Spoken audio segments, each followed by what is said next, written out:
you're also part of the family lineage that sort of started this thing and got it together. What's that like?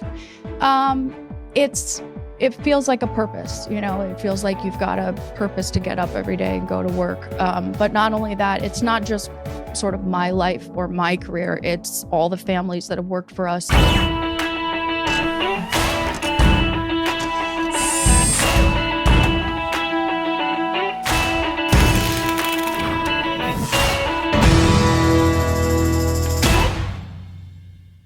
A quick interruption to remind you to like, subscribe, and rate this podcast so we can get your feedback and know how to make it better. Hey, it's Ari Santiago, President, CEO of IT Direct. Welcome to another exciting episode of the Made in America podcast. I'm with Kristen Gunther today, account executive extraordinaire at George Schmitt Co, a fifth generation manufacturing business here in Connecticut. Kristen just moved back from Vermont to get back in the business. I am so excited to share her story. Kristen, thank you so much for coming on today. Thank you for having me. Well, listen, it's the Made in America podcast, Kristen. So we're going to start off with the same two questions. What do you make and why do you make it? We specialize in pressure-sensitive labels, pouches, shrink sleeves, also security printing, tamper-evident. You'll see on the table that we have baggage tags, luggage baggage tags, and RFID-enabled security labels.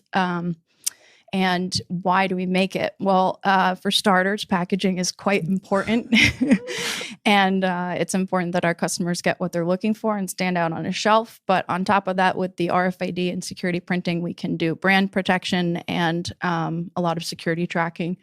So making sure that, valuables are not lost with RFID and security. Anybody who doesn't want to lose their luggage is really relying on those RFID tags to make sure it gets where I'm going. Exactly. And on the right baggage carousel, hopefully also. Yes, that's a plus. Yeah, that is definitely a plus. I'll start with the same airport first, but then the carousel for sure. It would be a nice add-on. That helps. So, I mentioned early on, you guys are you're fifth generation in the business. George Schmitt Company goes back into 1874. Correct. So been around for a minute. Yes.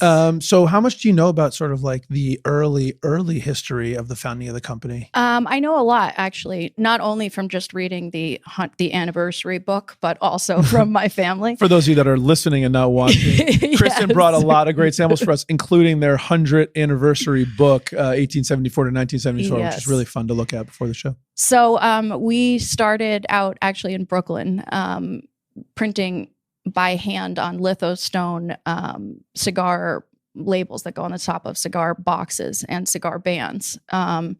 And so George Schmitt and David Schmitt started the company, and eventually Gunther was introduced. My great-grandfather actually was introduced into the company, and he happened to be dating someone named Clara Schmitt, who was a daughter of a Schmitt. So that's how the Gunthers were sort of introduced into the company. But we've weathered a lot of storms, moved a lot of different places, had a lot of different plants, and have managed to adapt to everything that came our way. So. Yeah, listen, for somebody like myself who's only been running a business for just under 20 years, but which feels like a long time, the thought of nothing. The idea of being around for, well over 125 years is super, super impressive. So let's kind of go a little bit on the personal front. I know you were in the business, then you were out of the business, and then you're back. So maybe talk a little bit about kind of your journey on that front and why you got in it to begin with, why you left, and what brought you back. So I've actually had a couple of different lives. When I graduated college, I moved to Hollywood and worked in the film industry at a talent agency and motion picture talent, which was an experience, and then moved to New York City and worked in entertainment there. Entertainment was definitely a wonderful learning experience. However, as you can see from the news these days, it's an interesting industry to be a part of. So I at one point was told by one of my bosses I had too much pride to be an assistant in the industry. So, and I think that's actually probably true. Too much respect and pride for myself. So I left, I joined the company, and I basically told my father I didn't want to start in any sort of a managerial role. I wanted to start, ground learning every machine and every piece of equipment in the company. So I did that. And actually my favorite job at the company was working as a pressman, getting up at 4:00 in the morning, and getting on the presses until 3:00 or 4:00 in the afternoon. It was just I love getting my hands dirty. So I loved it. Then after about a year and a half, I was promoted to run the RFID department, which I enjoyed and I did for a couple of years. But, it's one of those things when you're in a family business, you need to really be in it and you need to 100% feel like that's your future and that's what you want. And I had gut check time. I just wanted to see, if there was anything else out there. I felt like maybe teaching was something that I wanted to do and coaching. So I left, I got my master's and I started teaching. And I taught for about 10 years.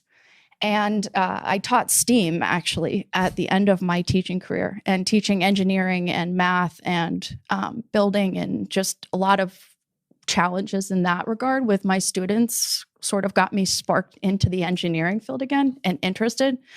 And so towards the end of my teaching career, I started talking to my father again, thinking about whether there was a future for me at the company, whether it was something that I wanted to get back involved with. And so I did. I left teaching and I came back in a sales capacity this time, which was right up my alley. So last year I went to 39 trade shows. I was traveling a lot. And because, on the surface, a lot of things hadn't changed in the company, just as far as like the machinery and equipment and stuff, I had all that knowledge still. So it worked out quite well. So I was able to go and hit the ground running and never looked back. So that's a really interesting, like kind of varied background. Yes. One of the things I'm always finding is like what's pulling the next generation into manufacturing, right? And so, so what is it that kind of like tickled your fancy? You really enjoyed being on the press. Like, what was it about the press? Yeah. And now you're kind of in the the storytelling business, right? Getting people Right. to understand the story of what George Schmitt Company can do and why they should work with you guys. So what is it about, maybe take those two things individually. What was it about being on the press that was like exciting for you? And then you're much younger then, obviously, and you're getting up at 4 a.m. and like doing that. A lot of young people like to sleep in. So, I'm not even a morning person, to be honest. But, well, I think the first piece is I've always been a tomboy. So I've always, like, when it came to sports or ballet, it was no ballet or dance. It was sports. I was 100% always wanted to get my hands dirty. So working as a pressman, it was like, I felt like one of the guys and part of the production team. And there was a really good camaraderie there. But also at the time I was working in the Florida plant and I was living with my grandparents. So my grandfather would get up every morning. He was in his late 80s or maybe early 90s, but he would ride his bike every morning for 6 miles and we would have breakfast together, watch our Fox News and then be off to work together. So it was something that was also a connection to him, which I loved. But then, there's just something about manufacturing in general, but also working for a family business and also feeling the passion of just being a part of something that's been around for so long. I would not have felt okay with the company being sold or me, giving up on the company forever. There just was always a piece of me that felt like I was going to come back at some point. So what's it been like to kind of come back in this different capacity, which is less about the making of the thing and the more about finding the people who want you to make it for them? Like, what's that transition been like? It's more creative, I feel like. Before with production, it was a lot of just, manufacturing meetings and ordering materials and things like that when I was running RFID. But now it's a lot of thinking outside the box and, okay, well, if we make this product for this industry, does it make sense to also look into these industries, which is sort of how we got into CBD. So it's really thinking outside the box, but also it's been so nice to, when I was going to those trade shows, meeting all these new people, but also reconnecting with people that I hadn't seen from high school or college in years that I didn't even know were, involved in certain industries. So it's been really special being back. So we didn't really talk about the CBD thing on show, but I did hear about that beforehand. So let me kind of use this opportunity to, I think that some people we're living in a more of a digital world than we ever had. Mm-hmm. And some people may wonder, like, what is the future of printing and label making in that like digital world, especially now when everybody's Zooming everything or whatever. Yes. But, I think you and I talked offline and it was really interesting. People don't really think about it. So I think it's a good opportunity to talk about that now. Like, Like, what is the future of printing and what you guys are doing, and why is it important to have that? Well, as I said on our phone call, but also I said before, it's really important. Packaging's never going away, right? So there's always going to be some sort of labels or packaging, but it's important that each brand stands out in some capacity. And as you're walking down any supermarket or pharmacy or wherever, there's packaging everywhere, right? So, I think we offer a quality that far exceeds other printers and other manufacturing companies.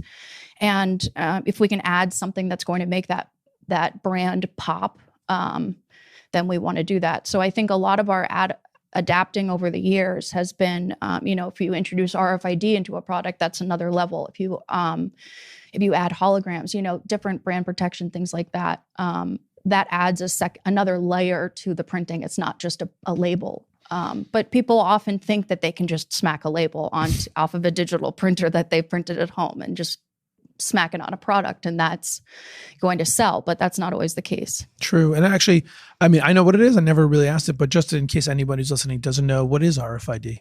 RFID is radio frequency identification. So it's a way of tracking valuables. So in the case of, we're the sole supplier for Delta Airlines RFID bag tags. So Delta is saving massive amounts of money by not having to worry about lost luggage. All of the luggage is tracked. In the case of medical cannabis or pharmaceuticals, you can track and make sure that there's no counterfeit or that there's no diversion happening because the RFID is tracked all the way throughout the system and throughout the supply chain. Right. So you can use wireless to see where the device is. So especially if, to your point, in medical marijuana or CBD, there's probably opportunity for people to walk away with some of the products. Yes. So in this case, we get better tracking on that. How did you get involved with the CBD and the medical marijuana to begin with? So sort of getting back to what I was saying before about starting in one industry and looking at what would make sense for transition. When I came in, when I was running RFID, actually, we were doing item level tagging for a pharmaceutical company, actually for Purdue Pharma, for their medicine. And there were so many things that you had to go through, the red tape and with the government, and we also actually did postage stamps, which I told you the other day. There was a lot of security that went into it. And so if you think about an industry like CBD or cannabis, it was going to have to eventually go through a lot of the same processes as pharmaceuticals. So it just made sense to me that we would segue into that. And not only that, but, a lot of people that were getting into cannabis and CBD, again, they really didn't know what they were getting into. And so we had a specialty and a knowledge base that was really important to certain companies. And we had been in it for so long. People, we've been in this business for so long. Well, we might not have been in the cannabis or CBD business for so long, but we've been printing for 145 years. So we do know what we're talking about. We're not just having a desktop digital printer and just hitting print. Right. So we brought a lot to the table. So what's it like? You just brought up the 145 years. So let's talk about that for a little bit. What's it like working for a company that's been around for so long? In general, and then kind of linking back to the family linkage, because you not only are you working in a company that's been around for almost a century and a half, but you're also part of the family lineage that sort of started this thing and got it together. What's that like? It feels like a purpose. It feels like you've got a purpose to get up every day and go to work. But not only that, it's not just sort of my life or my career. It's all the families that have worked for us and all the, our general manager has been there for over 3 decades. People have been there for so long, and you'll run into people who used to work at the company, around Guilford or around the small towns in Connecticut. Oh, well, we used to work for that, or my husband did, or there's something that's just so special about that, and it really is a family atmosphere. Not only the people that work there, but their families. So it really gives you a purpose to get up every day and to make sure that the success of the company, it really is in the younger generation. It's in it's up to us. Yeah, so. That certainly is.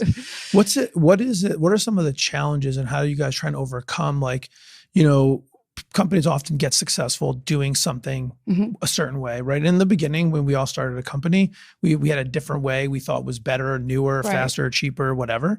We did it. And if we were right, we were probably successful and we grew. But times change and needs change. And so how do you, at George Schmitt Company, how do you guys kind of strike the balance of doing what made you successful, but at the same time realizing we have to adapt or die. So how do you guys thread that needle? Well, the interesting thing is, so as I told you the other day, we have 14 US patents. A lot of our equipment and machinery in-house has been designed by our in-house engineering team, that includes my grandfather and my father. I come from a long line of engineers. I think what sets us apart, other than just our quality and our ability to basically say yes to any customer that has any demand, is that we can retrofit any piece of equipment. And we really adapt to whatever a customer needs. So even when COVID hit, we were considered an essential business, and we were able to provide PPE to the CDC and also, labels and packaging and things like that. So, it's just being able to think on your toes and adapt to whatever is thrown at you.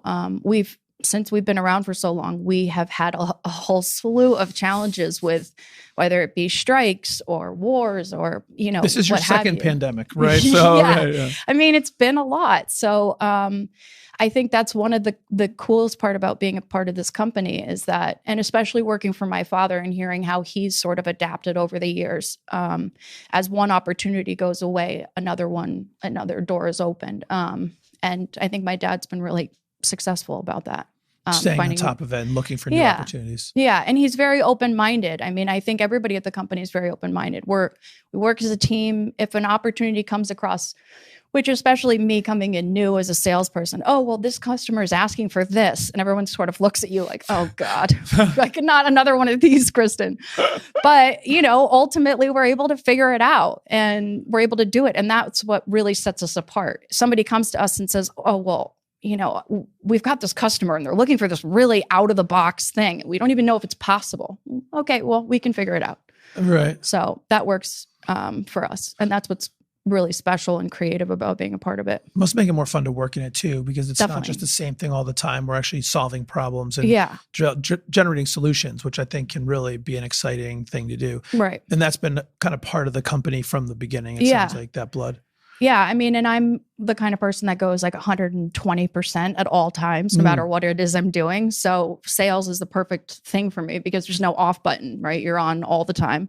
And, I was saying to you the other day, I think I was saying it to you, that when I'm watching Shark Tank and I see a company come on, oh my gosh, we could totally provide the packaging for them. So I'm immediately on social media. I'm immediately following them, immediately reaching out to them. I'm always on like that. And that's been really cool to be a part of because that really does force you to think outside the box. And if you're if I'm in the supermarket and I see a new brand that's come out, oh, well, we could totally add to that, the value of that brand. So that kind of thing it's been really fun. Have you been doing a lot? So have you been doing anything different with the way you guys approach kind of business development or sales efforts in general? I mean, we said 39 trade shows, if I have my numbers correct, last year. I'm guessing you didn't go to 39 trade shows this year. No. I'm grounded. Yeah, you're grounded. It's the only way I can feel like I can explain it is I'm literally grounded. Yeah. So how are you adapting to that in that world? That's been tough. I'm not going to lie. In the beginning, I found it really tough, especially because I'm much better in a room than I am with with the Zoom thing or just meeting someone randomly. There's a ladybug crawling across the table. Is that good luck? It's good luck. Absolutely. It is good Leave luck. it there. That's perfect. Sorry. Especially good luck in November. Yeah, exactly. He's coming towards me. So. Perfect. So it's been a lot of learning about social media, online marketing, just sort of pivoting on how to meet new people. Thankfully, because I did go to a lot of shows last year, I met a lot of people. So those people, I've reached back out to, and they remembered meeting me. And so it hasn't been like an actual cold call, but it's definitely been a challenge. And especially the trade shows that I went to last year, I met so many people. Now with the trade shows being virtual, it's very different. I can't go up to a panelist at the end and introduce myself. I can, but there's probably 100 other people trying to do the same thing, and I'm just on a screen. Yeah. So no, that's been tough. I agree. They've come a long way on some of these digital trade shows, but there's that. It's almost impossible to capture. It's sort of like the Zoom happy hours. Yes. You can't have any side conversations. Right. It's only one conversation can happen at a time, and it's awkward to have a direct one-to-one conversation with 15 or 50 or 500 other people listening to it. And it feels like someone's about to talk. So you never know who's about to talk, or it's just very awkward. I'm much better in person than I am. So have you been leveraging more social, like LinkedIn or other types of, other types of communication to kind of get the message out and maintain contact, or what are you doing on that? Yes, I have been doing that, but I will say another challenge was when I do all of the social media for our company. Now the Ladybug's coming your way. I wasn't going to bring it up. It's hard not to. I am winning the Ladybug war, if that's even it. The Ladybug left me. And since we're both very competitive. Yeah. Oh, hey, excuse me. Oh God, I forgot even where I was going with LinkedIn. That. Oh yes. Okay. So social media, that was the other challenge, was that I was posting because I was traveling. You're really competitive. You're trying to pick it up now. I was traveling. I was posting about our travels and about our trade shows and all these different people that I had met and things like that. And then I had to totally switch gears, because what are you going to take pictures of every day on the shop floor? What are you going to post about every day? It's hard to stay relevant in that regard. And especially on LinkedIn, when I see people posting every day, there's certain people that are really good about that. But if there's not content to put on there, that's been a challenge too. So I would say I'm learning a lot about how to adapt in this age. But I really, really am hoping that things go back to somewhat of a normal. You want to get back on that road again? I do. I really do. I mean, I've lived all over the place, California, Florida, New York, Vermont, but there is something about getting out there and meeting new people and just being in a room with a bunch of strangers and just like making a whole group of new friends or people that you'll see then continually at the next trade shows and things like that. There's just something about that that's really special. Yeah. And especially you come back. Wow, he's on your mug. You come back and you feel like you've really accomplished something. Yeah. Whereas it's a little harder behind now. the screen. Keyboard jockeying is not getting it done. It's different. What's it like working with your dad? So you were obviously worked with him when you were there the first time. Now it's a little bit of a different capacity. Yeah. You have now different life experiences, kind of back again. How to talk about that a little bit. There's a lot of manufacturers out there that working with their parents or thinking about having their kids come on or are doing that. So, how do you maintain that relationship in a positive way? How does he talk about that? It's definitely a balance. The first time around, I wasn't as good at it. Because, it's one of those things, especially I was really close with my dad on a father-daughter level. So you feel like you can say anything to that person, but when it's your boss, you can't actually give them your opinion on everything. So I had to learn that the hard way. But I think also there's a balance between when you're, if you're at dinner, at a family dinner, or if you're at Thanksgiving or Christmas, knowing what to talk about, how to turn it off. But I think the cool thing was when I was teaching, we would go to dinner and my dad would tell me about what's going on with the business. And so I was still keeping up with what was going on. And now when we're in sales together, I mean, he and I are like the dream team. And we walk in somewhere, it's kind of amazing. Is it? Yeah. We're very similar, but we're also very different. And so when I bring him in, it's like the big guns, Yeah. I can usually hold my own, but bringing him in, it not only adds a level of just comfort for me, but also just, there's something special about walking in there with your father, who's the fourth generation, you're the fifth. There's a pride level that I can't really even put into words there. And I think as I've gotten older, I've appreciated that more. Yeah. When I was younger, it was more so, I could do this, this is, but then you start to appreciate how much work goes into it. And so it's been a really special experience, especially the second time around. I learned a lot. And I try to keep that balance. I also read a lot of articles and a lot of books about how to keep the cool, calm, collected vibe with family, even though if you're in the office and you're out, like how to handle that. What are the kind of the rules of thumb that you use? Because you touched on something that I've always thought is really fascinating, which is, a lot of people think about the relationship at work, right? So the idea of something that you might say to your dad, your mother, your brother, your father, your sister, whatever, you can't say all those things at work. And certainly how you talk to them probably isn't the same, especially when you're around other people, right? So, sometimes you just, I know some people have said, well, I don't say dad at work. I say, whatever. Yeah. And so we could talk about that too, but I'm also interested because you brought up this other topic, which is the shutting it off at home, right? Yeah. So if you want to be with your family and you're close with them, you've got Thanksgiving, you've got Christmas, you've got birthdays, you've got whatever. Yeah. And you don't want to show up at every family event and be like, talk about what happened. So let's talk about that deal. You know what I mean? Yeah. And certainly you don't want to show up and feel like they're going to be like, Kristen, how did you miss that thing? Right? Like you want to have, so how do you, is that something you and your father have spoken about? Was it always kind of easy for you? No, it was not always easy. And I think, where I try to draw the line is if it's a positive thing or it's something that we're excited about, then I feel open to bring it up at a dinner or outside of the office. But if it's something that I'm stressed out about or frustrated about, it really should be one-on-one between he and I instead of at a family dinner when everybody else can chime in. But the interesting thing that you said about the dad thing is the first time around was told by a former salesperson, don't call him dad. You shouldn't call him dad. You need to come up with a better way to address him. So I tried Bill and I tried WG and I tried all these different things. And Mr. Gunther was not one of these. No, God, no. But so that was the first time around. And I ended up calling him dad. And I still, she kept saying things to me like, you don't want to do that. So this time around when I came in, I was like, okay, I'm going to call him Bill. So little did I know that my father was really offended that I was calling him Bill, and he didn't know why I was calling him Bill. So he went to my aunt, who's the CFO, and said, why is Kristen calling me Bill all of a sudden? Or in emails I would write per WG or something like that.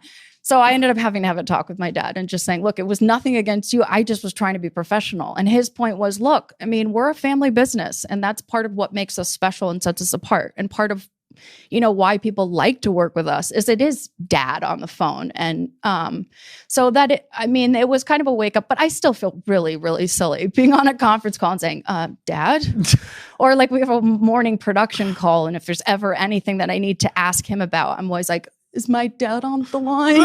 I'm so nervous when I say it, but yeah, it's funny that it's funny that you said that, because I think there's really something super interesting there, which is to lean into it. It's something that I learned early on. So when I first started IT Direct, I used to do all my external communications, and I would write the communications like I was IBM or Microsoft, right? I tried to make everything like uber duper professional. Everything was like a form letter. I thought, act as if, right? Yes. Act as if we're this huge company. Yep. And at one point, someone's like, you realize that one of your tremendous advantages is you are not an enormous company with 17 layers of bureaucracy and red tape. And your ability to connect one-on-one and have a more relaxed, collegial tone and connection is something that is prized. Yes. And it's so funny that you just said that. I super connected with that. And it can feel awkward, but when you embrace it, you really have to. Otherwise you're in a weird gray area. Sure. You got to either lean into it and appreciate it for what it is, or, and I'm coming from when I was working in LA and Hollywood, everything had to be perfect. You sent out and you read it over 1 billion times. Now, when I'm writing just even a one-liner to people about a meeting, I still read it 1 billion times to make sure that it's perfect. But do I need to do that? No, probably not. But that's just the way I was trained in entertainment. But it's a really interesting balance for sure. I bet people appreciate it. I bet your customers don't get on too many phone calls where someone's like, dad. No, I don't think they do. No, but I know. And one of my Florida customers, he said to me that he doesn't, that one of their suppliers had been bought out by a larger company. And when he calls, he has to talk to 5 different people, whereas he calls me, he gets me on my cell phone, and he could call me at 10 o'clock at night or on a Saturday, and I'll pick up. And and I know about his family and his kids, and we have a relationship on a much deeper level than just having to go through 5 different people to get me on the phone. And if he needs something, I'm immediately on it. Whereas the larger companies, not so much. No, yeah. There's a lot of, and there's a lot of decisions that need to be made. Like on those larger scale companies, a lot of decisions have to go through a whole tier of people. Whereas I can just say, Dad, let's make this thing do you happen. think we can do this? Right. I think it'd be great if we could. Yeah, that's great. And I mean, just for the record, for people that don't necessarily know, it's not like you guys are a 10-person company. This is like 100 plus employees, right? 150, I think. 150. Yeah, 150. So I mean, it's a good sized business. This isn't like, hey, Dad, and it's 6 people. So yeah. No, but I think that's really a special part because some people may have experienced that type of informality when they're thinking of a company that is 10, 15, 6, whatever people. Right. But we're talking about a company that not only has a huge history, right. but is a sizable organization. 150 people is a really nice sized business. Yeah. So just switching gears a little bit, I think it's so important in Connecticut, especially right now, that we're building up our manufacturing workforce. And for too long, I think we haven't prized the careers that are in manufacturing. Right. So obviously you came back to it and seem super passionate about it, which is great. What I want to ask you about specifically though is, for people that maybe are hearing about manufacturing for the first time and thinking, well, maybe I should check it out, but are looking at it and going, how will I ever learn what it's like to do it? How could I ever be engaged in that? I don't know anything about it. Right. Can you maybe talk about your experience? Because you were in entertainment, you sort of came back, rolled your sleeves up, then you went and taught in Vermont for a while and sort of came back. Did you find it hard to kind of pick up on the lingo and understanding what the world of production is, because it is different than entertainment, than law, than accounting, than retail. Talk about that and your experience transitioning in and out and how you found it, be able to pick it up. I didn't find it that difficult, mainly because probably I grew up hearing the lingo. And so it was so second nature to me. My dad used to do take your daughter to work day when it was like the most exciting day ever to go into the plant with my dad, even though at that age, it wasn't that exciting, but it felt cool. I think the cool thing about manufacturing is it's not just one thing or the other. It's, there's so many different areas that you can be involved in, whether it's purchasing and designing, or whether it's production, whether it's printing, whether it's business development. I mean, there's so many different areas within that one, industry that it's not like, oh, well, I don't know how I would even get into it. I don't have any training. Well, if you have training of any kind whatsoever in any industry, there's always something you can apply, right? So even if I was teaching STEAM to children, I still apply a lot that I learned as a teacher, or even in Hollywood, selling my clients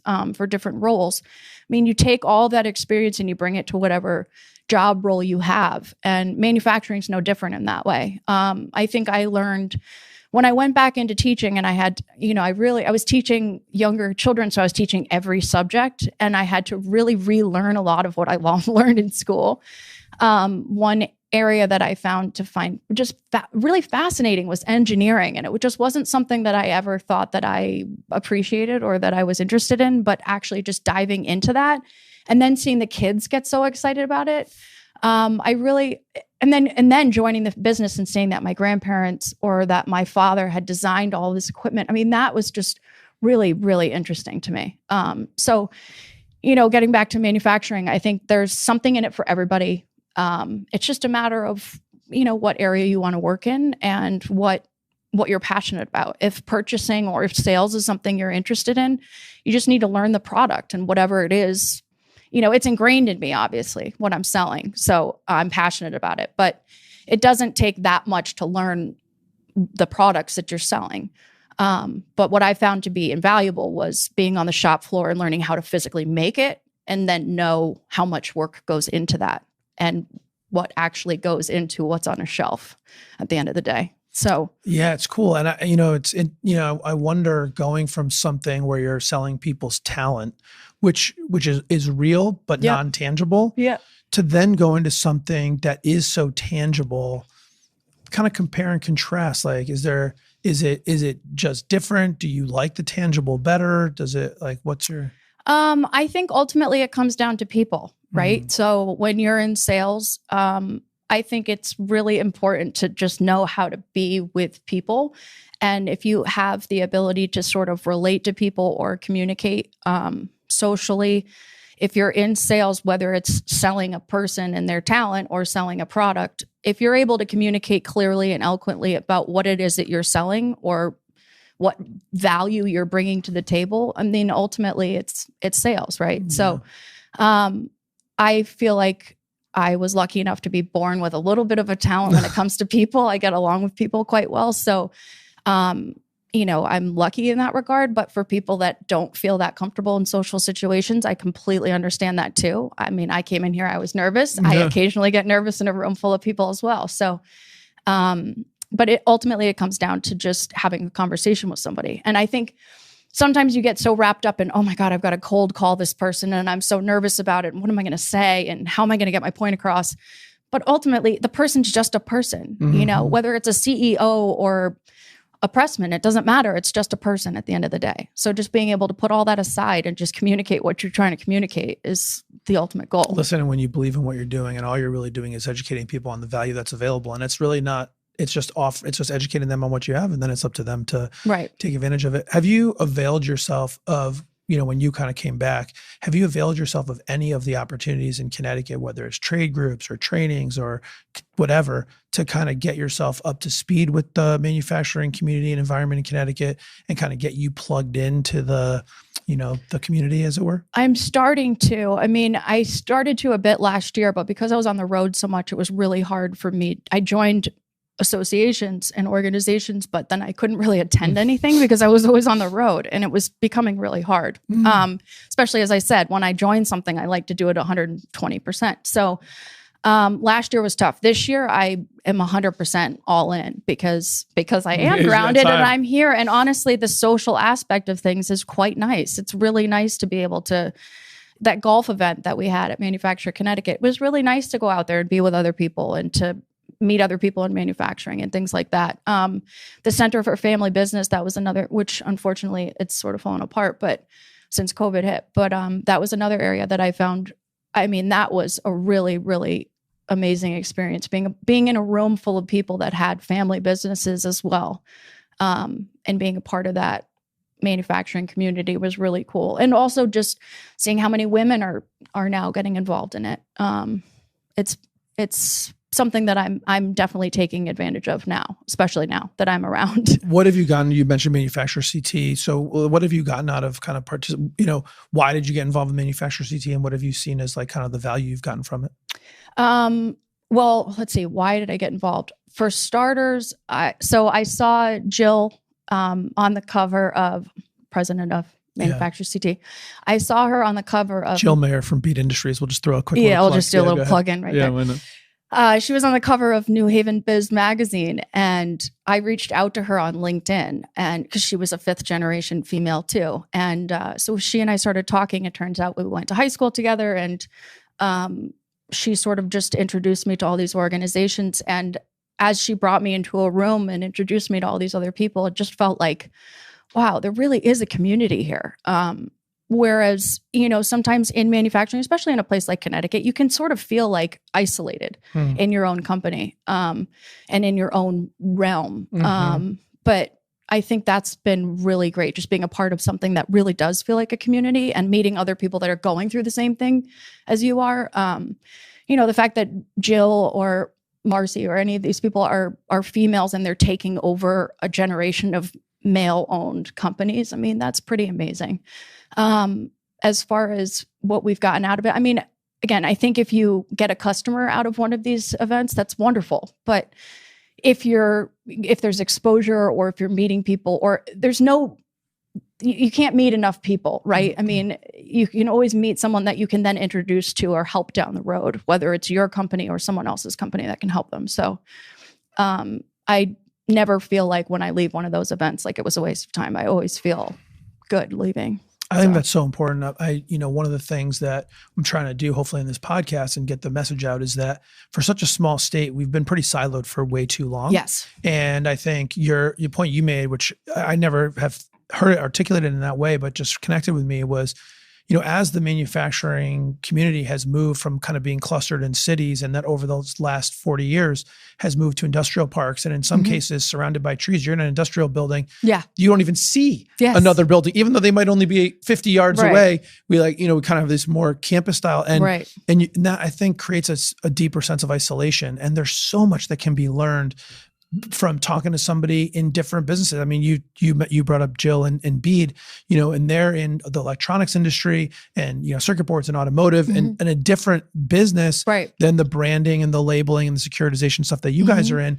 But you learned something. And I bet you should say the same thing from you, because at the end of the day, we're all dealing with people. We're all dealing with products and machines. We have similar, challenges. So it's just building that community is just so powerful and so important. Especially with COVID too.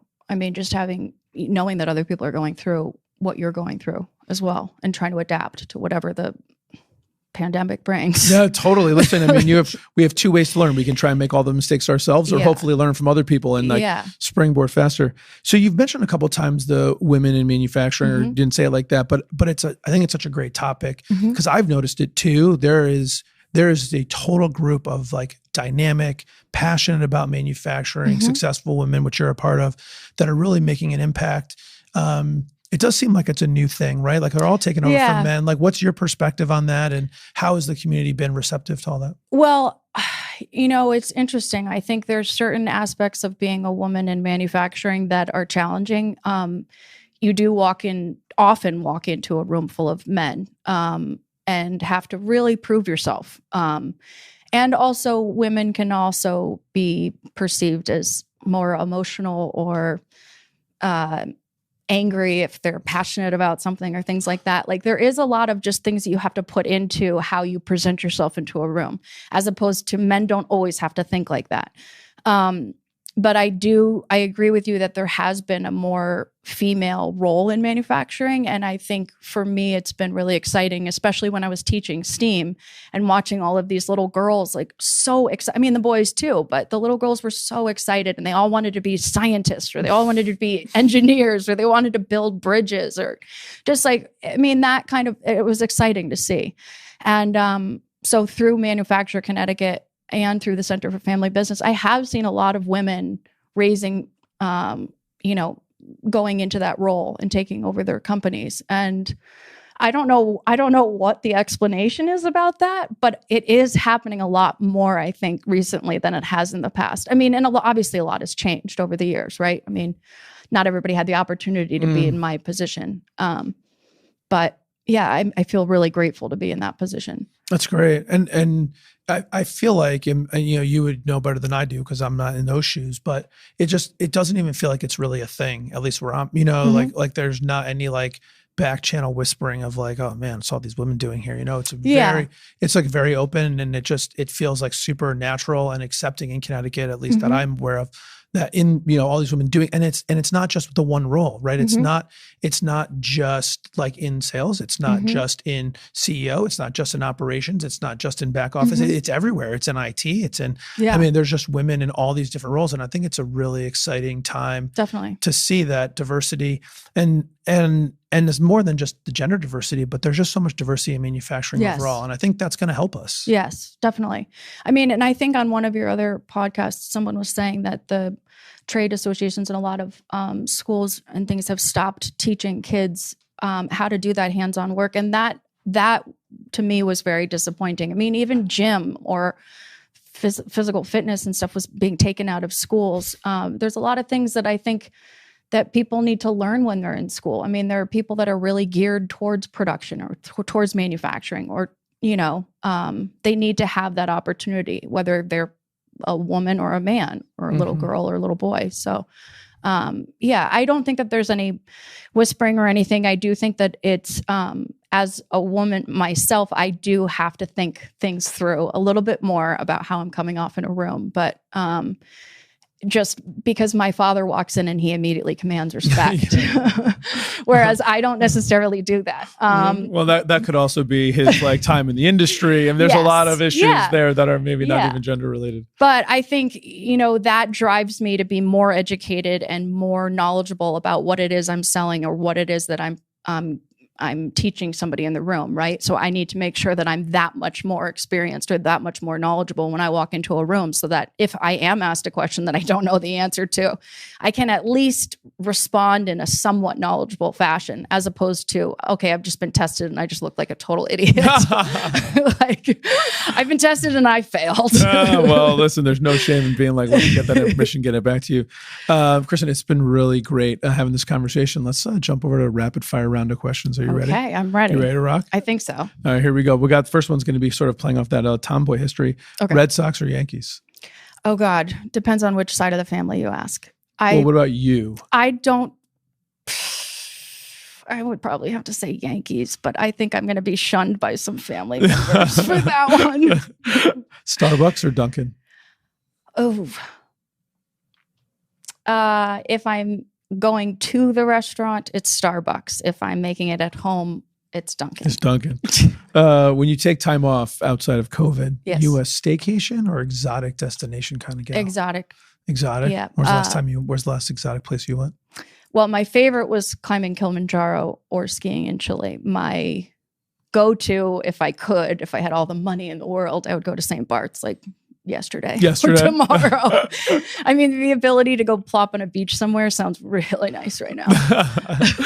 Well, it's getting warm enough this weekend. I might be able to do it. Yeah. There you go. iPhone or Android? iPhone. If sports car or SUV? SUV. If you had to do something other than being account executive extraordinaire at George Schmitt Co, and it could be anything in the whole wide world, oh God, what would you do? What would you be? I probably would be some sort of like adventure guide in Alaska or something, or some sort of something that involved a lot of travel and a lot of adventures. Travel and adventures, love it. Do you have a favorite business book?